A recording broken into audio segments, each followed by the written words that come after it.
This segment brought to you by Santa Fe Trail Meats in Overbrook.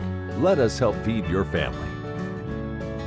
One of my favorite themes is cowboys and technology, probably because I'm technologically challenged.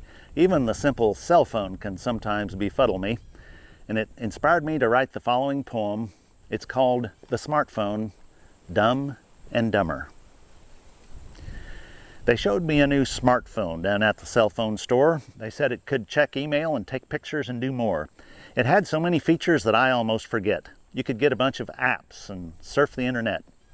So I bought that brand new cell phone, even though it made me nervous. The next Sunday, I was sitting in our Sunday church service. The preacher was a-going on his Sunday sermon thing when that cell phone chose that very time in which to ring. Well, my face got all red and I fumbled for my phone and turned the darn thing off to stop the noxious tone. After the service, I said that I was sorry to the preacher, but he was very gracious about my interrupting feature. It was the next morning I rode out to check the cattle, to look for newborn calves and to fight the coyote battle. The herd was fine. But when I got my horse back to the stalls, I checked the time on my phone and found I'd missed 3 calls. My wife had called from town about a part that we were needing, plus the order buyer called and a man about cattle feeding. I was so disgusted to have missed those calls for sure, but the phone was all turned off from what I'd done the day before. And that is how it's gone with this cell phone ever since. It's always the wrong way, which always makes me wince.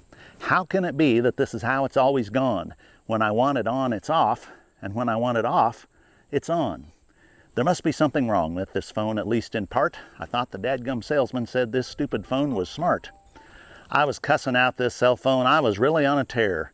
Then my wife made some comment about operator error. So I think the time has come, even though it is a slam, to admit this dadgum smartphone is smarter than I am. Happy trails.